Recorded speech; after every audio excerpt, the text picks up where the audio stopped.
Backyard Builder here.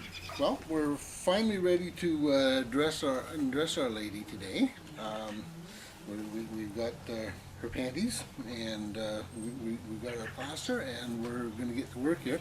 Basically, what we're going to do, as I explained at the beginning of this series, this is actually a time-honored technique of making statuary. Basically, what one does is they start out with a frame or a mannequin or something like this, and that's been built somehow, and they just simply add drape clothes on it, and that's how when you see a statue of the saint, when the cloak is stretched over the arm, basically what the artist has done is they put a stick or something out to represent the arm, and then just simply drape a cloth over it that's been coated in plaster or cement or something like that, and then all they have to do is just model the hand that you see, and that's how the statue was made. Now, once they made the original model, then copies were just simply cast from that, and that's basically what we're doing here as well. We're just making our original model, and then from this we plan to make a mold of which we're going to go into mass production. So let's get started here.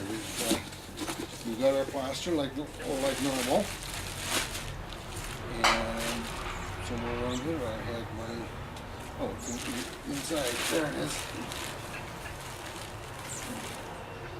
And we're just going to glop our plaster into the bowl here. Now that's probably a lot more than we're going to need right there, and basically what we're going to do, we're just going to add water and work this into a really thin paste consistency. Actually not even a paste, more a really runny liquid almost. And so need a little bit more water.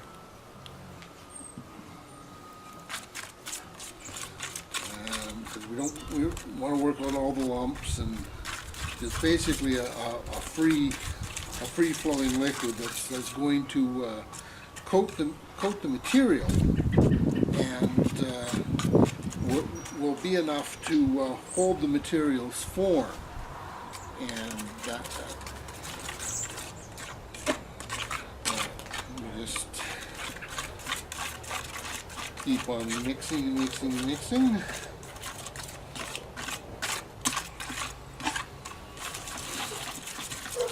just want a really smooth flowing goop.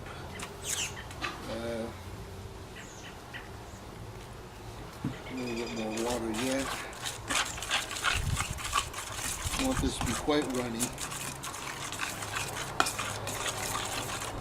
Work out all the lumps. Bubbles doesn't matter. You're going to work those out when you put the clothing on the model.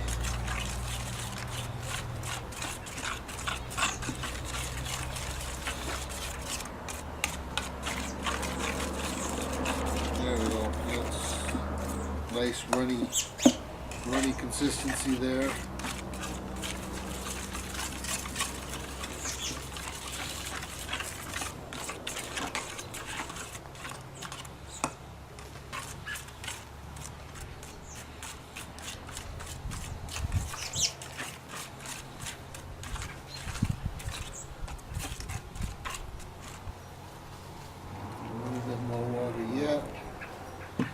A little bit more runny.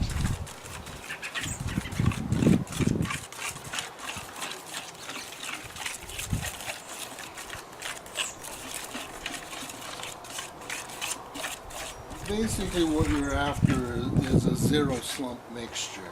Okay, you don't want this to hold any kind of form other than the form that it's going to be holding on to with the cloth.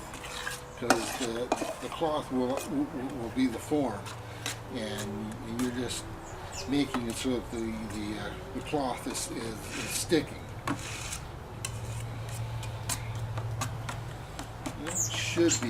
That should be about right there. just going to take the panties and we just make sure everything's thoroughly coated.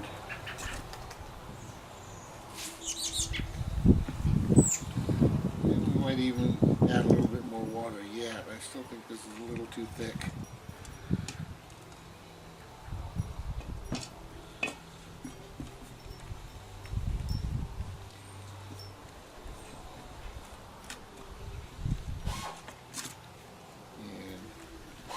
Completely cover everything.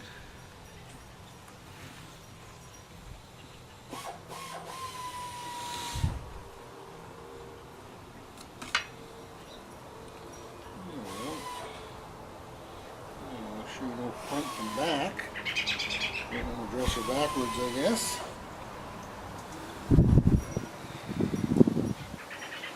And just take off the excess.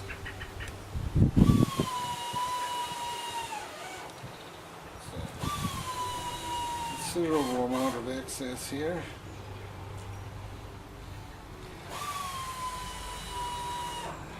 This just ensures that we can actually see the texture of the cloth coming through, which is what we're after here.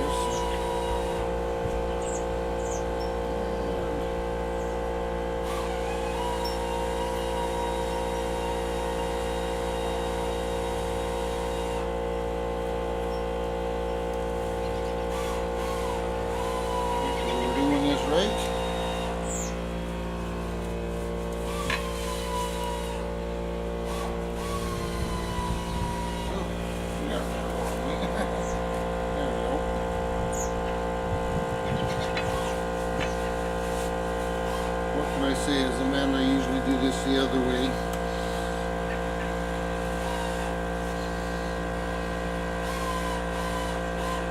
And pull that up over there.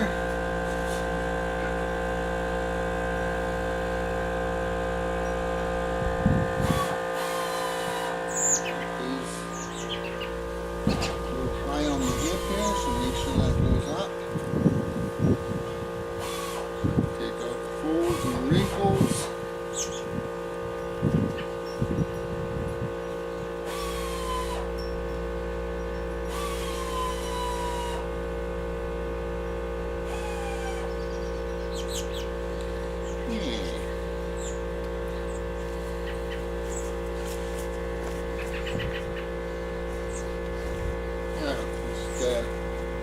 Get a sponge, start to take the excess off.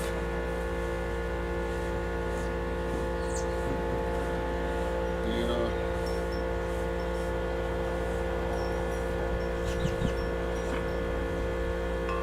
want to take the excess off, and you want to smooth the wrinkles out as you go.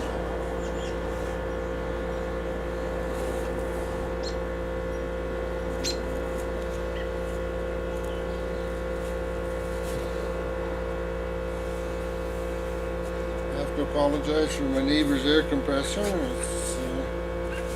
He's got some project on the go as well.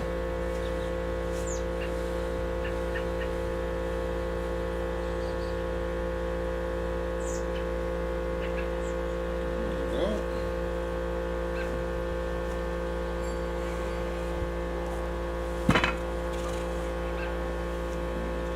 Just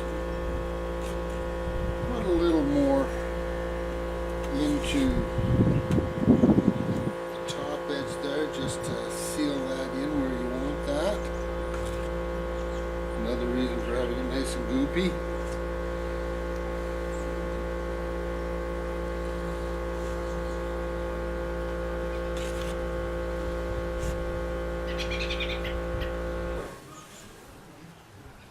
There we go, sweet sounds of silence again. He's a good neighbor. Doesn't complain about the noise I make, so I don't say anything about his.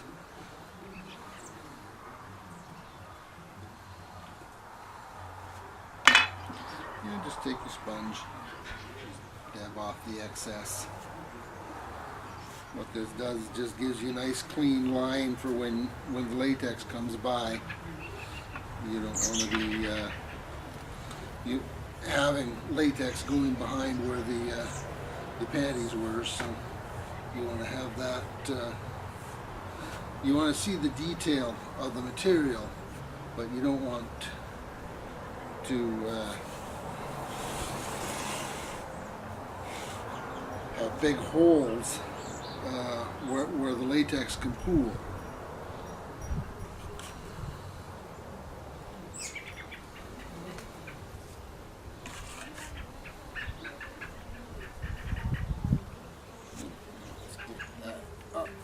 Over the hip again.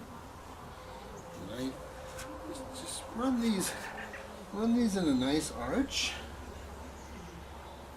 And just make sure it's a nice smooth arch.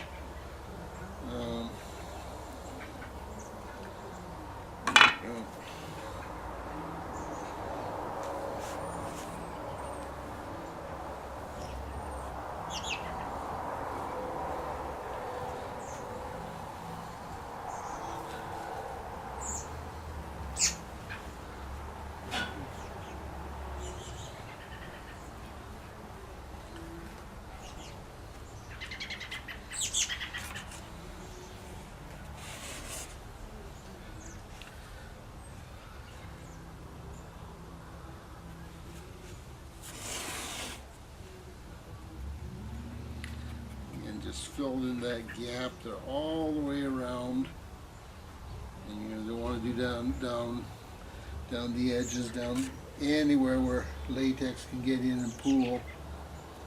Believe me, if you don't take care of that now, you're gonna know it when you get to the mold making stage.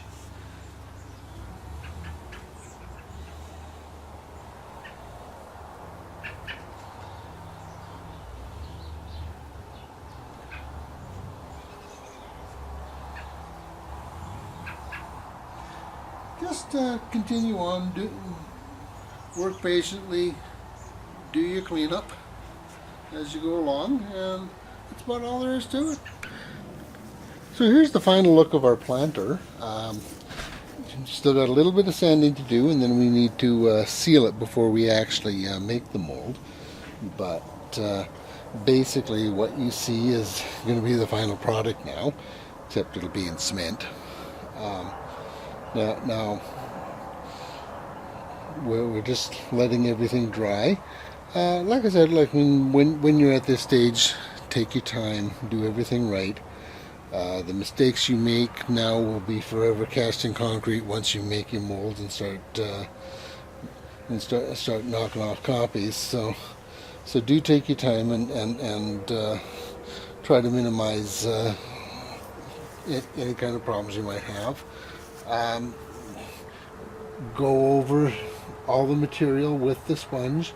Make sure you get any excess plaster off of that. You don't want any big gobs of plaster to try and clean up later.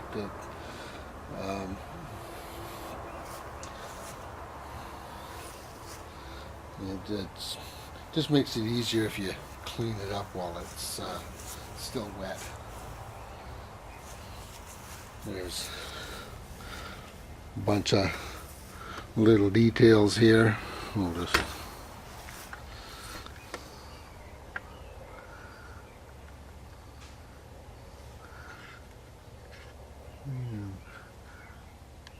zoom in a bit here.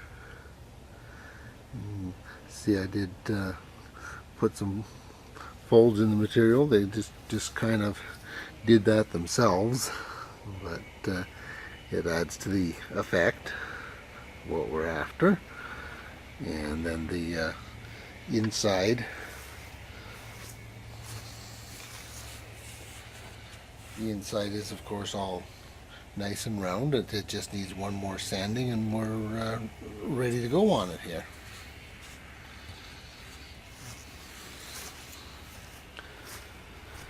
So that's about it for now. The next stage, like I say, is to do the final sanding, and then we're off to making our mold.